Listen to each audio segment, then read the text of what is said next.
రండి ఈ ఆర్టికల్ 30 గురించి ఒక కథలా అర్థం చేసుకుందాం. మన కథలో హీరో పేరు రామయ్య. తను ఒక మైనారిటీ వర్గానికి చెందిన వ్యక్తి. మన రాజ్యాంగం తనకిచ్చిన ఒక సూపర్ పవర్ఫుల్ హక్కు గురించి ఈ కథలో తెలుసుకుంటాడు. విన్నారా? ఎంత పవర్ఫుల్ మాటో ఇది! ఆర్టికల్ 30 ఇచ్చే అసలైన హామీ ఇదే. మైనారిటీలు వాళ్ల విద్యాసంస్థల మీద పూర్తి స్వేచ్ఛతో ఉండొచ్చు, ప్రభుత్వం అందులో జోక్యం చేసుకోకుండా. ఇదే మన రాజ్యాంగం స్పష్టంగా చెప్తున్న మాట. సరే, ఇంతకీ ఈ హక్కు అంటే ఏంటి? దీని అసలు అర్థమేంటో ఇప్పుడు సింపుల్గా మనకు అర్థమయ్యే భాషలో విడమరిచి చూద్దాం. ఇది చాలా చాలా ముఖ్యమైన పాయింట్. బాగా గుర్తుంచుకోవాలి. ప్రభుత్వం మైనారిటీ విద్యాసంస్థల్ని తనిఖీ చేయొచ్చు, ఏమైనా లోపాలుంటే చెప్పొచ్చు. అంతేకాని ఆ సంస్థలకి మేమే ఓనర్లమని చెప్పలేదు, వాటిని కంట్రోల్ చేయలేదు. ప్రభుత్వం కేవలం ఒక ఇన్స్పెక్టర్, యజమాని మాత్రం కాదు. అంటే ప్రాక్టికల్గా చెప్పాలంటే ఒక క్రిస్టియన్ లేదా ముస్లిం లేదా సిక్కు లేదా ఏదైనా మైనారిటీ సంస్థ తమ రూల్స్ ప్రకారం వాళ్ళు నడుపుకోవచ్చు. ప్రభుత్వం వచ్చి మీ స్కూల్ ఇలాగే నడపాలి అని చెప్పలేదు, ఫలానా టీచర్ని తీసేయండి అని ఫోర్స్ చేయలేదు, ఈ సిలబస్సే పెట్టాలి అని బలవంతం చేయలేదు. పరిపాలనలో పూర్తి స్వేచ్ఛ వాళ్లదే. రైట్. మన కథలో రామయ్యకి ఇప్పుడు ఇంకో విషయం తెలియబోతుంది. ఈ హక్కుతో పాటు 2 చాలా పెద్ద అధికారాలు కూడా వస్తాయి. అవేంటో చూద్దాం.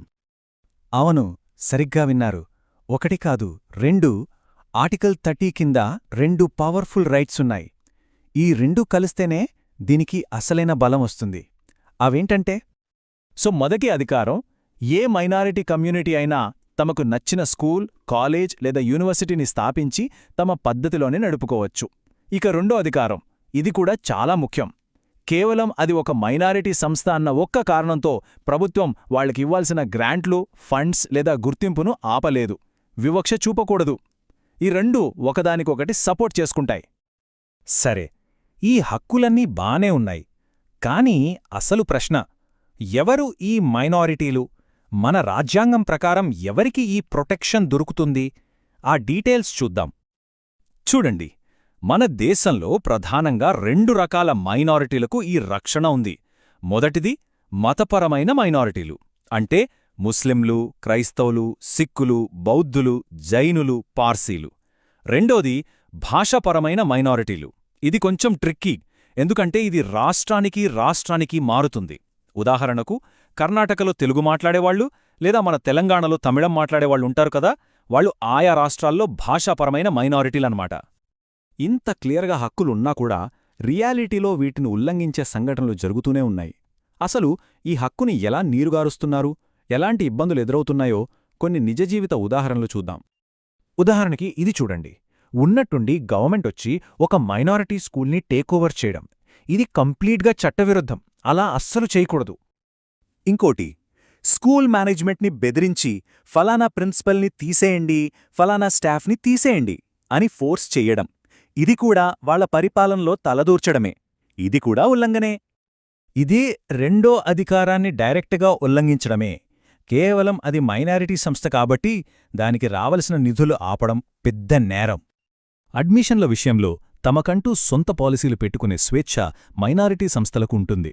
దానిలో అనవసరంగా జోక్యం చేసుకోవడం లేదా మేనేజ్మెంట్ కోటాని కాదనడం కూడా చట్టవిరుద్ధమే. సరే, ఇన్ని సమస్యలు చూసేం కదా, ఇప్పుడు మోస్ట్ ఇంపార్టెంట్ పార్ట్, పరిష్కారం ఏంటి? రామయ్యలాంటి వాళ్ల హక్కులకు భంగం కలిగితే స్టెప్ బై స్టెప్ ఏం చేయాలో ఇప్పుడు క్లియర్గా చూద్దాం. ఒకవేళ ఎవరైనా ఇలాంటి ఇబ్బందుల్లో ఉంటే ఈ 4 స్టెప్స్ ఫాలో అవ్వాలి. నంబర్ 1, సాక్ష్యాలు. ప్రతి వీడియో, ఆడియో, డాక్యుమెంట్ భద్రంగా ఉంచుకోవాలి.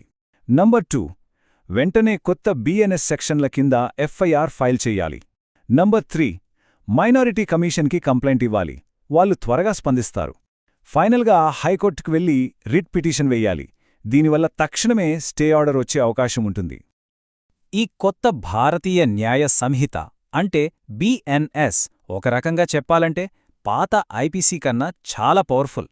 ఎందుకంటే ఈ కొత్త సెక్షన్లు నేరాలను చాలా స్పెసిఫిక్గా డీల్ చేస్తాయి. దీనివల్ల చట్టపరంగా చర్యలు తీసుకోవడం మరింత సులభమవుతుంది. అయితే కథలో ఇక్కడొక చిన్న ట్విస్ట్ ఉంది. హక్కులున్నాయంటే వాటితో పాటే బాధ్యతలు కూడా ఉంటాయి కదా. మరి ఆ బాధ్యత ఏంటో చూద్దాం. ఇది చాలా ముఖ్యమైన ప్రశ్న. ఒకవేళ తప్పు చేసేది రామయ్య అయితే, అంటే మైనారిటీ సంస్థే తన అధికారాన్ని దుర్వినియోగం చేస్తే, అప్పుడు పరిస్థితేంటి? చట్టం ఎప్పుడూ ఒకవైపే ఉండదు. ఎవరైనా సరే ఒక మైనారిటీ సంస్థను కావాలని వేధించినా, వాళ్ళ పనిలో అడ్డుపడినా వాళ్లకు పడే శిక్షలు చాలా కఠినంగా ఉంటాయి. చూడండి, 3 ఏళ్లు, 5 ఏళ్లు, 7 ఏళ్లు జైలు శిక్ష. అంతేకాదు, అవసరాన్ని బట్టి ఎస్సీ ఎస్టీ యాక్ట్ కింద నాన్ బెయిలబుల్ కేసులు కూడా పెట్టచ్చు. అంటే కెరీర్ మొత్తం నాశనమైనట్టే. సో ఫైనల్గా మనం గుర్తుంచుకోవాల్సిందేంటంటే, విద్య ఎవరి చేతిలో ఉండాలో వాళ్లే నిర్ణయించుకుంటారు. ప్రభుత్వం వాళ్ల మతం, భాష, సంస్కృతి విషయాల్లో జోక్యం చేసుకోలేదు. ఈ ఎడ్యుకేషన్ మీద హక్కు అనేది మైనారిటీలకి రాజ్యాంగమిచ్చిన ఒక శాశ్వతమైన హక్కు. వాళ్ల ఉనికిని, వాళ్ల సంస్కృతిని కాపాడుకోవడానికి ఇదొక పెద్ద ఆయుధం. అదే ఆర్టికల్ 30 అసలు ఉద్దేశం.